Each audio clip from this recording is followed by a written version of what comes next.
to Healthy Lifestyle. I'm Lori Anne Casdia. Our goal here at Healthy Lifestyle is to inspire, educate, and empower you to fulfill a healthy, emotional, spiritual, and physical life so you can feel empowered to live the life you have always wanted and dreamed.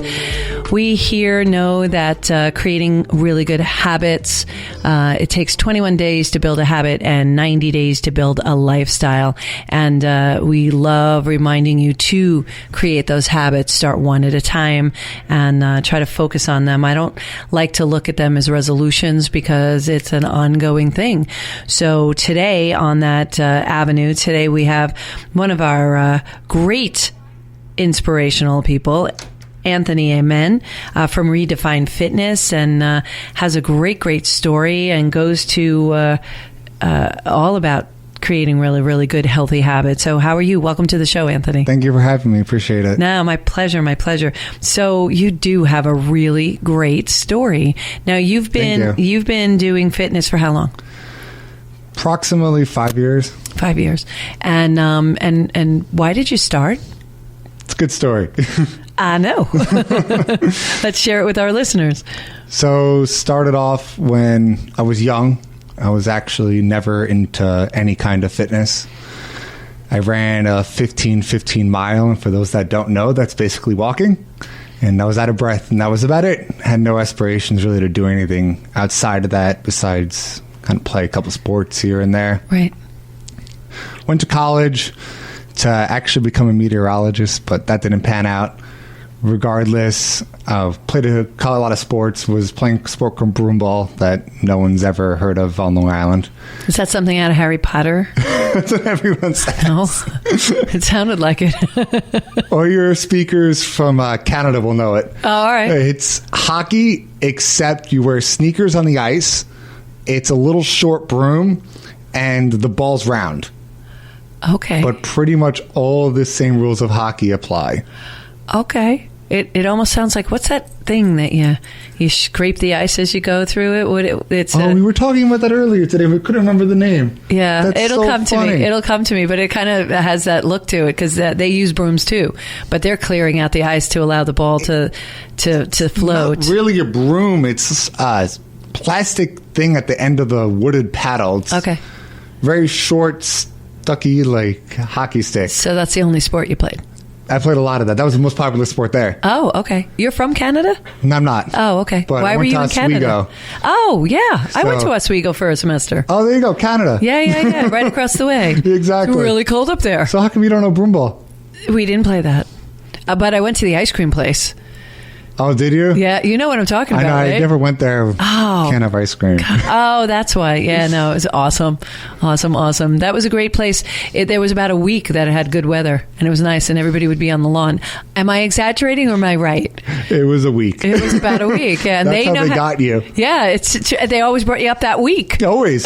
You get there, it's 70 degrees. You see bonfires on the lake overlooking the most beautiful sunset you've ever seen in your life. It is exquisite. And they don't tell you that the whole semester it snows and it's 30-mile-per-hour winds. Yeah, to the point where you actually have ropes. They set up ropes, and you have to hold on to the ropes to get across some of the bridges because the wind tunnel is so bad.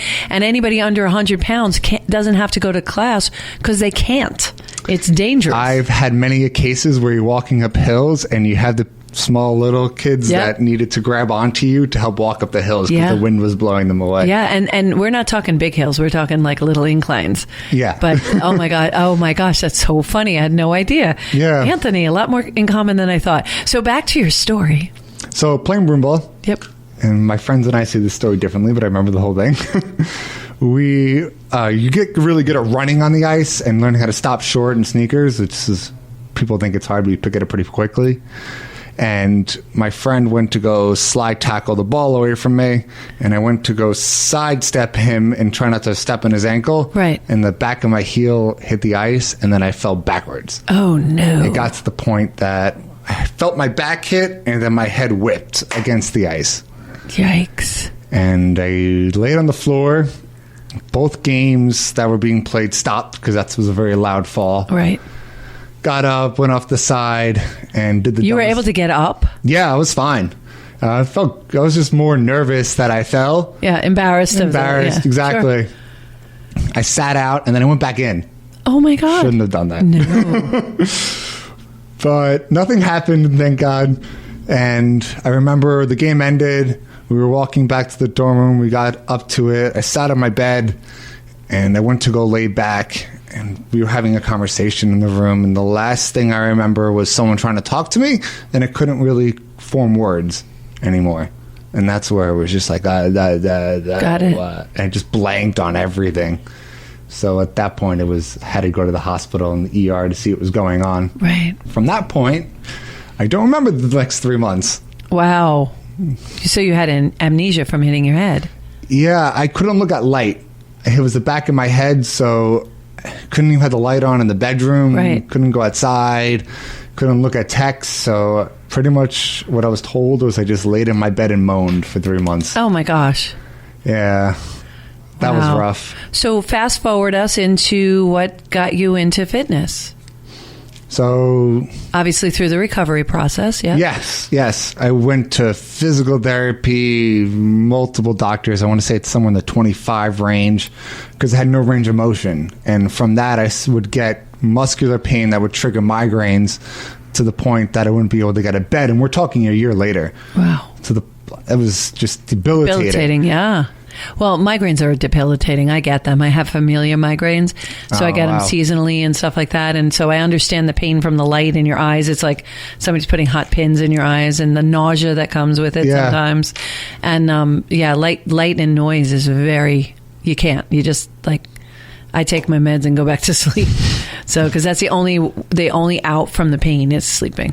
I never knew the difference until I had them. Yeah. And I think people like me who never had a migraine before were like, oh, it's nothing. It's just a headache. No, it's totally different. Yeah. You can't function. There's Yeah. no functioning. Headaches you can function on. Migraines, you're laying in bed with your face covered in the pillow. I actually had someone say to me this weekend, oh my God, I have a bad headache. I have a migraine. And I'm like, you're standing up. You don't have a migraine. I'm telling you right now, you don't have a migraine. Exactly. So if I don't catch the aura before, the migraine actually goes full blown, if I don't catch it, I go full blown migraine. But if I can catch it beforehand, that's a good thing about it. It stops it. You still have that headache, but it's a dull, normal headache. But it's not the full-blown migraine headache where light and sound and just breathing. Mine was muscle painful. Relaxers. It was fun. Oh, yeah. But when I took those, you can't function on those. You pass out and you just... Yeah, you're mush. Yeah. So pulling out of work constantly and not be able to go to class when I was in school. Yeah. It took... the last doctor I went to, because none of them were helping me, I met him and he pulled me into his office. I'm not making the story up or exaggerating at all. Go in, I sit next to him. I show him I have no range of motion. I'm explaining the migraines, and he goes, I don't know what you want from me. I'm a physician, not a magician. I can't help you. Oh, my. So that hurts, hearing that from somebody who's supposed to be a top orthopedic surgeon and telling me that there's nothing you can do for me. I just got to live with this the rest of my life. Yeah. That's not an option. No, not an option. So decided to take matters into my own hands. And I didn't want to do nothing. I figured I'd just kind of experiment and work a little bit on doing certain air parts of the body, see how my body coped, and it was all trial and error. I taught myself how to fix myself. And I know a lot of people at that point would have just given up and just been like, this is a new part of my life, but I didn't want that to be a part of my life. I was young. I wanted to not live like that anymore. Right. Where you basically debilitated, couldn't really work, couldn't go to school, couldn't do anything, and you just took it and said, no, that's not okay. No. It's not okay. So what are some of the things that you discovered and how it worked? It was a lot of learning different types of stretches, learning to work different muscles and not working other ones in certain range of motion areas. There was points that, yes, I made it a little worse maybe because I didn't know what I was doing. Yeah, which is dangerous. So we always recommend that people make sure they check in with people who are experts in the field so that you don't do something to injure your injury more. Exactly. If that was even possible. And you became really obsessed with the gym, right? Yes? Oh, totally.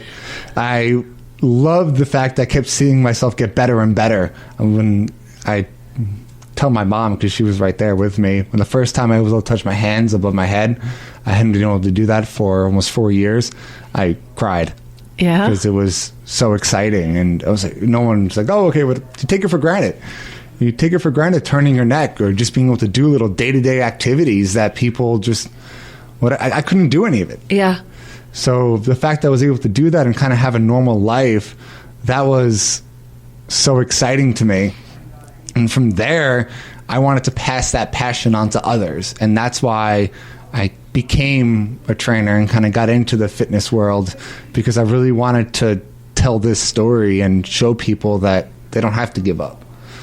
They might hear that, oh, it doesn't matter, it's the end of it, but it's not. You don't know. Yeah. And you came from an extreme situation. People, everyday people, if you can do that from an extreme situation and people have range of motion and just want to get active, training is important, and getting involved and getting to a gym is important, right? Yeah, exactly. To keep moving. Body in motion stays in motion. Isn't that what they say? So what kind of training do you do now? We are a personal training studio. This is at ReDefine Fitness in Mount Sinai? Yes. Yep, correct. We're in the old King Cullen Shopping Center. That's what everyone knows it as. Yes. True. It's not there anymore, but... And Mount Sinai is just east of Port Jefferson in New York. Exactly. Yep. So 1,800 square feet, and we train people coming out of physical therapy or those that have circumstances like I do, all the way up to people that just want to lose weight. We also work with the special needs population, so we have a lot of them that come in because they do need the help as well as anybody else, if not more. Everything, ages 5 to 95. Nice, 5 to 95. What is, people throw this term around a lot, personal training. What is personal training? Personal training is taking fitness and making it about an individual. So going into a gym and kind of just doing your own regimen, one, you might get hurt. Two, you're probably not doing the right thing.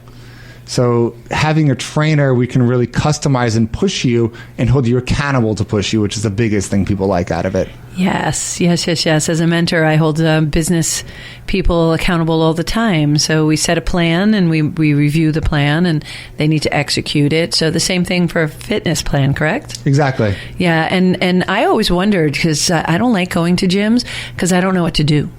So if you send me to a class, I'm like, okay, I'll just follow the instructor. That's cool. But going to a gym and people walk in there and they're lifting weights and they're doing this and they all look like they know what they're doing. I have no idea what I should be doing, what I shouldn't be doing, how I should use it, what's good for my body.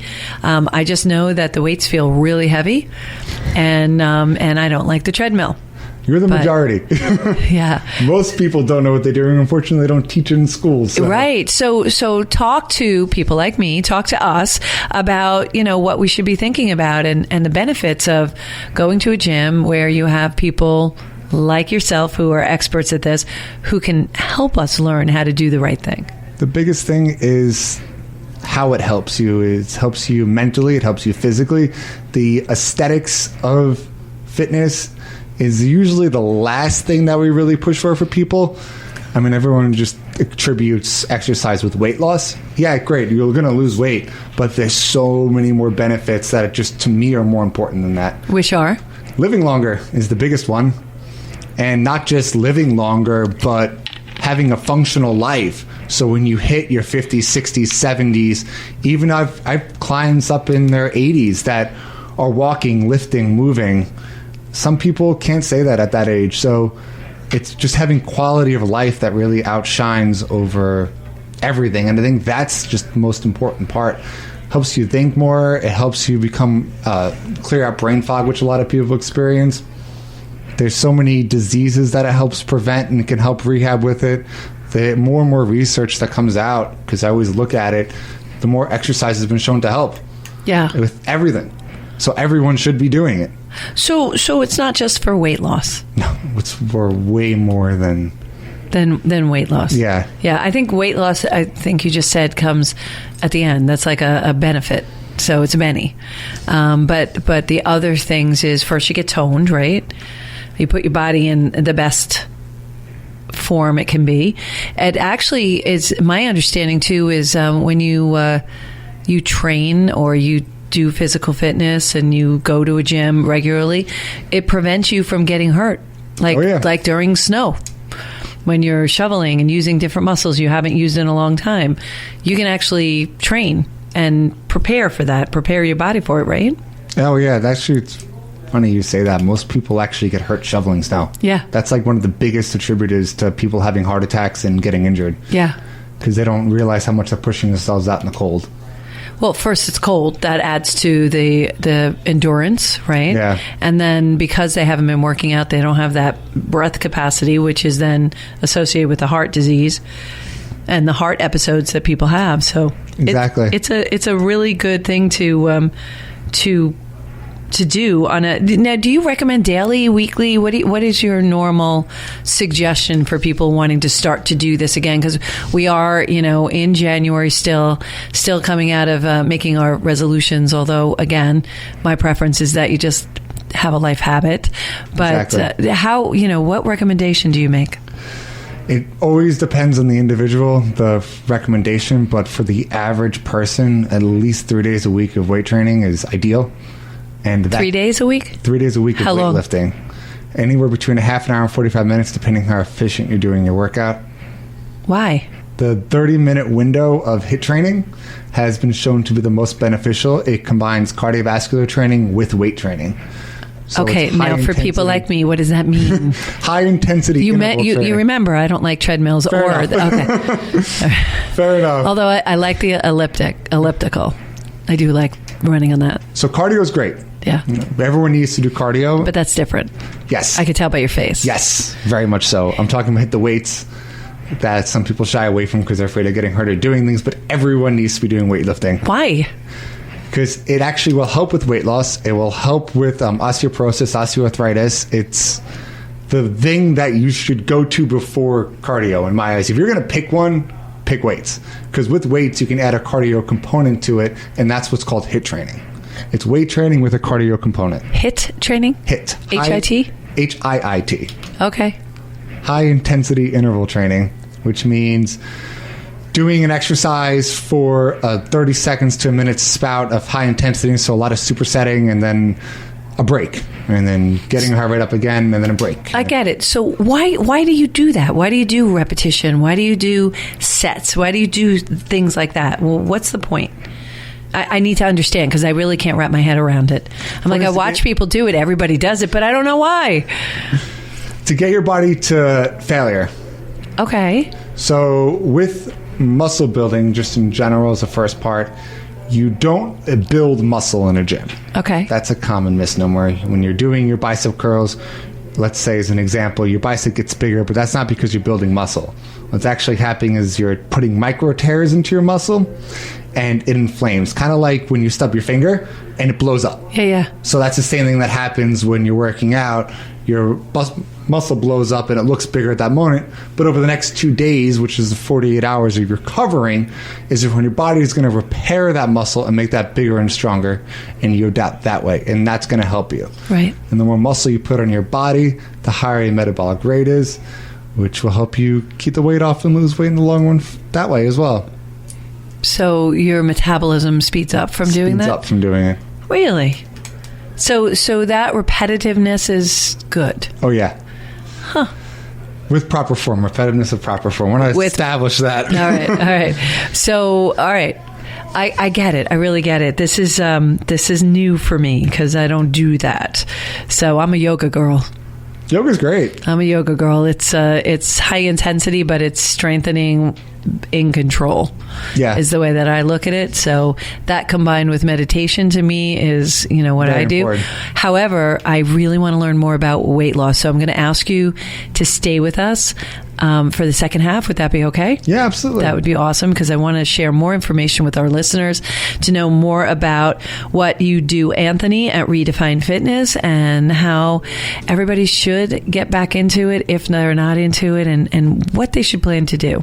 So we will be right back after this short message.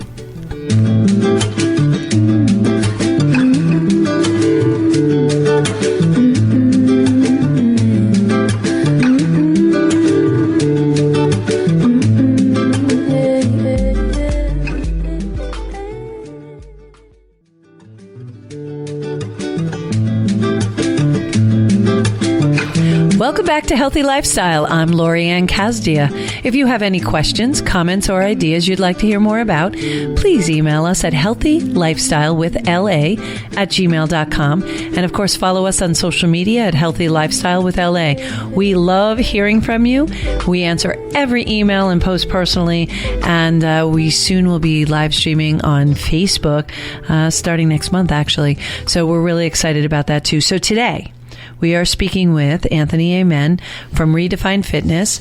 And speaking of which, Anthony, how'd you come up with that name, ReDefine Fitness? It's a cool story. So you have cool stories. You're just so cool. The coolest.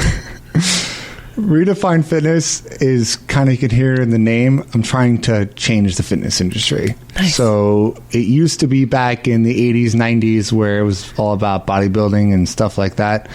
But I'm changing it to more of a medical industry. That's where we really want to take this. Right now, we're learning more about preventative medicine. Sure. And exercise fits right in that cap of preventative medicine, but no one really sees it that way. So I eventually want to take this company and blow it up to be Preventative Wellness Network, which I've currently been doing right now. I just paired with a chiropractor, a registered dietitian, and I did just hire a physical therapist on staff, so we're starting to do that. But we're going to do more of those rehab programs. So right now, great example is the limbo with physical therapy. You go into physical therapy, insurance tells you get 25 sessions, they don't know who you are. And then you go see your physical therapist. Your physical therapist says, okay, you hurt your knee. We can only work on that now because the insurance companies won't let me work on the rest of your body. But your body heals as a whole. I think people are really starting to understand that. So yeah, doing exercise for that knee that you need to work on is great, but you can't do anything else.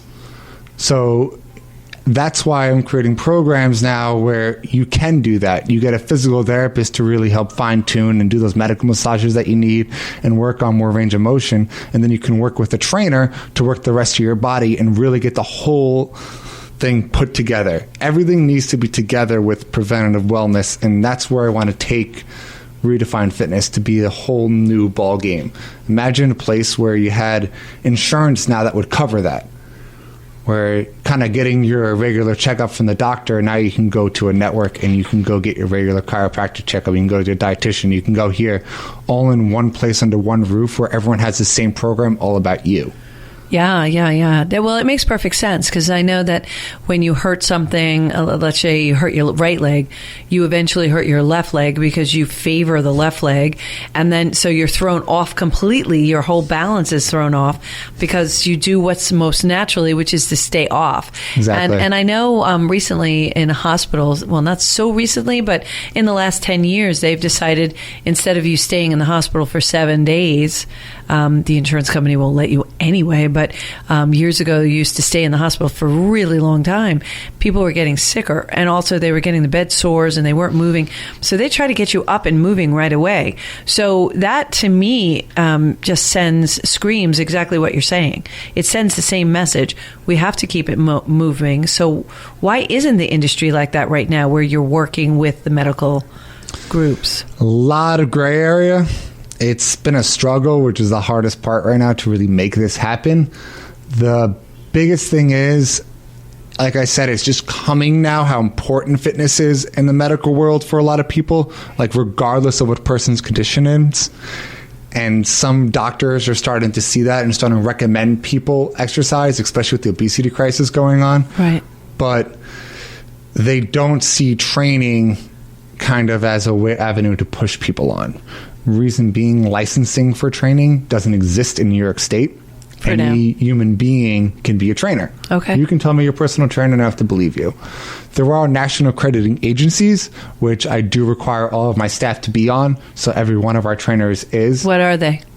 And NASM is a big one, NASM. There's also ACSM. There's ACE, ACE. And then there's actually fitness specialist degrees you can get through colleges now, which is an up-and-coming industry. So it's important when you see those that stand out. You go take exams that are proctored and watched, so you can't cheat, whereas other things you can just kind of fill out a piece of paper and that's the end of it. And doctors, see that and they go, well, how can I trust anybody? And that's the kind of problem we've been having. Well, yeah, from an insurance standpoint, you want to make sure that somebody's not going to make their condition worse.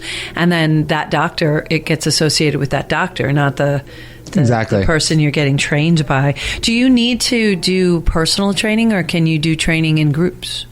You can do either or. Yeah. Is there a benefit? Moving. The obvious benefit. Whatever gets you to move. That's the easiest answer. Some people don't even want training, but if they can move and do it on their own, great.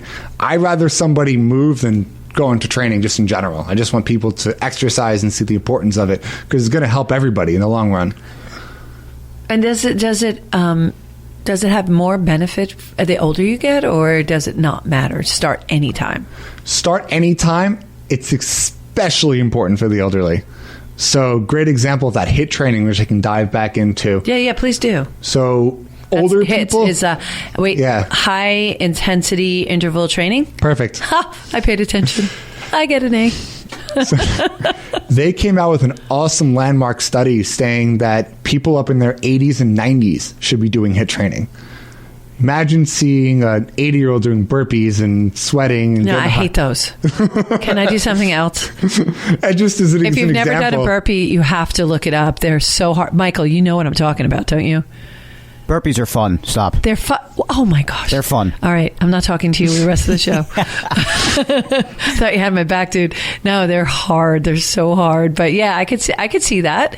If somebody, my dad played tennis till the day he passed. So he loved playing tennis. And he kept moving. My mom kept moving. And it was just something. It was good for their brain. Somehow it's good for your brain. Why is physical fitness good for that? I find keeps the blood flowing into it. And what happens with... Is it the endorphins or? Yeah, so not to get too much into the medical reasoning, to kind of bring it down a little bit, is... Well, dumb it down for me. You know that, Anthony.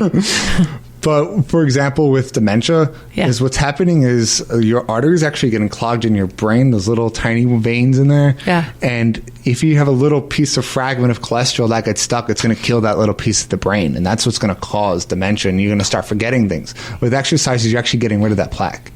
Okay. Or you're preventing it from even happening in the first place. Is that the same plaque that causes heart attacks? Oh, yeah. Oh, okay. It just depends on where it is. I'm starting to connect the dots.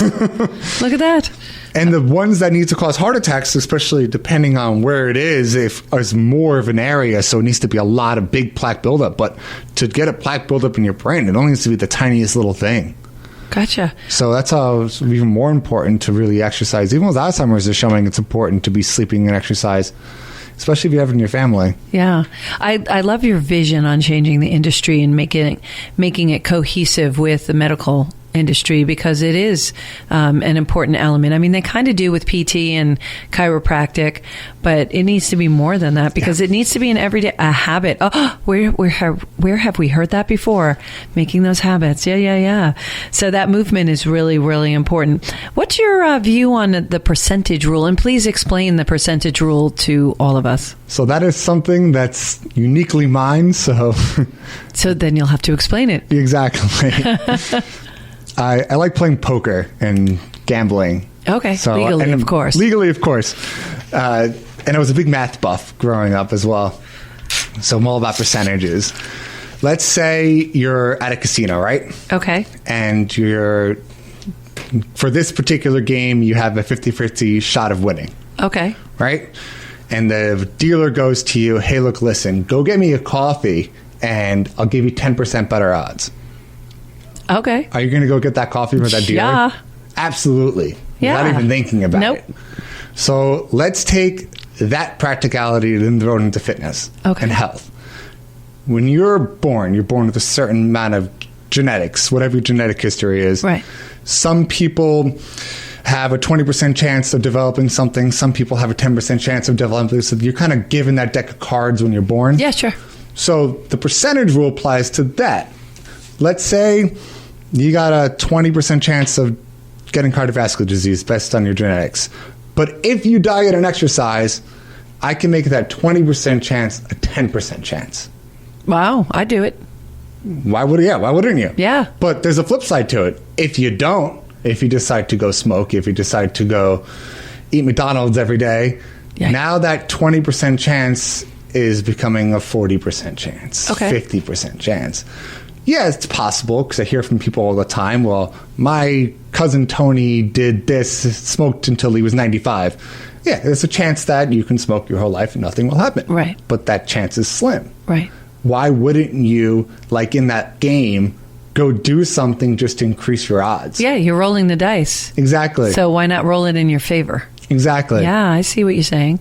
So you're basically saying that use the percentage rules in your favor. In your favor. So do things that promote healthy habits that will make you live longer instead of just saying, oh, whatever happens, happens. And gives you a happier life because you're going to feel better. You're going to have a lot more energy, and it'll allow you to do a lot more things that you love to do. So to me, it's the equation of happy equals happy equals happy. Love that. It resonates. It absolutely resonates that it's almost a no-brainer, and it doesn't take a lot of time. If somebody doesn't have an hour to spend exercising and doing all those repetitions and stuff, what's the minimum someone can do, and how should they start? Like if someone's starting, they shouldn't do 2-hour workout, that's for sure, right? No one needs a 2-hour workout. Yeah, true. Unless you're a professional athlete, you don't need a 2-hour workout. There you go. So what's the how should somebody ramp up, and what's the time that they should spend and carve out in their day? Half an hour. Half an hour. Half an hour is all you need. Wow, you locked and loaded on that one. Okay. Half an hour. I Why? get asked this question every day. That's why. Why a half an hour? Because back to that HIIT training, you only need 20 to 30 minutes, according to research, to really see the most for your time right there. And a half an hour is better than nothing. Exactly. 5 minutes is better than nothing. True. Anything is better than nothing. Remember the 6-minute workout? Do you remember that? 6-minute workout. I still have those. Right? Do you? The 6-minute workout. So 6 minutes is even better than none. Exactly. Yeah. So, and can someone start slow? Start with 10 minutes and work their way up to the 20, 30 minutes? Absolutely. Yeah. And it becomes almost, a habit. It's addictive, right? You get that good feeling. You start feeling good. You sleep well at night and you feel better during the day, don't you? I think you said earlier the window we have to make something a habit is 3 months. Okay. So 90 days. Okay. 90 days is really what you start feeling mentally a difference, and when other people start noticing a difference in you. Statistically, they say it takes 21 days to create a habit and 90 days to change your lifestyle. So if you want to incorporate something into your lifestyle, do it for 90 days. And it only takes 21 days to break a habit. So, or to form a habit, I should say. So why not invest 21 days? That's less than a month. Yeah, it's nothing. 90 days goes right by in seconds when you're committing, and you're doing it for yourself. So it's positive. It's a lot of people don't take time for themselves to do that. And, they're so busy running around doing all this stuff for other people, which, again, I'm an advocate for. We serve one another. We should. But you got to do something for yourself every day. I say it every single show at the end of our show. Do a little something for yourself every day. Maybe it's this. Maybe this is what you do for yourself. 10 minutes, 15 minutes, 20 minutes. Something moving. It could be yoga. It could be weight training, which I want to just circle back really quick. We don't have a lot of time. But weight training, how does one start with weight training? What's the best way to do? Is it kettlebells? Is it, they're not deadlift weighting, right? Functional movements is the best way to start. So body weight training, suspension training. Okay, what does that mean in English? Bodyweight squats is a perfect example for people, which is just sitting and standing. Okay. Using your own body weight as a weight. You could do those with burpees, kidding? Yeah. Oh my gosh. Exactly. I'm telling you, if you've never done a burpee, you need to go look them up and then email me and you tell me what you think when you see those. Give it a try. It's really interesting. It actually is fun after a while, but it's a little rough at the beginning. It's a lot of activity. They're hard, especially when we do them at Spartan races. And if you fail an obstacle, that's the penalty is 30 burpees. 30 of them? Oh my God, I was thrilled when I did 6. Yeah, but that's after going on an 8-10 mile hike, whatever it is, and you're already exhausted and you have to do 30. Yeah, I'd be throwing up, but that's besides the point. Yeah, no, I have, I do burpees and I don't enjoy them at all. Everything else I love, those I'm like, oh my God, no. Yeah, it's a love-hate relationship, but it really is a very strengthening move. In one motion, you're really working everything. Exactly. Is it full body workout on that particular movement? Just about. Pretty much? Yeah. Yeah. Yeah. Gosh, whoever invented that, I need to meet them. We need to have a serious talk. Why not do like 3 different moves? Anyway, I'm obsessing on it. So if in the last few minutes, I have 2 questions for you. The first is I always ask my guests, what's your why? Why do you do what you do? That's my favorite question, which was Tony. But I love helping people. That is, something about... I've had clients, I'm trying to put this into words, but cry for tears of joy because I've changed their lives. And no amount of anything can beat that. Whatever it is in life, that is the absolutely utmost, most rewarding part of why I do what I do. I have seen people that come to me on scooters. So I had someone that had spinal surgery that went wrong, and we got him walking with a walker. Oh, my God. And he's able to move on a walker. He did a plank the other day, which is on your forearms and holding your body up. Because this is unfathomable. A year ago, this wasn't happening. Wow. When, like me, ran out of physical therapy sessions, so he was just stuck on his own.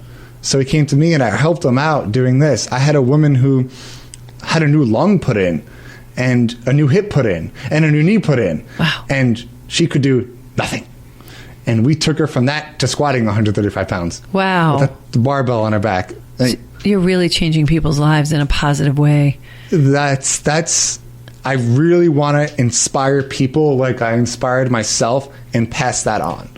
That is 100% my why, and why I want to do things, and why I eventually wanted to get into motivational speaking, because people don't know what they're capable of until they do it.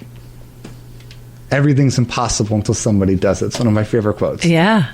Yeah. And nothing is impossible. Nothing. So everything is possible.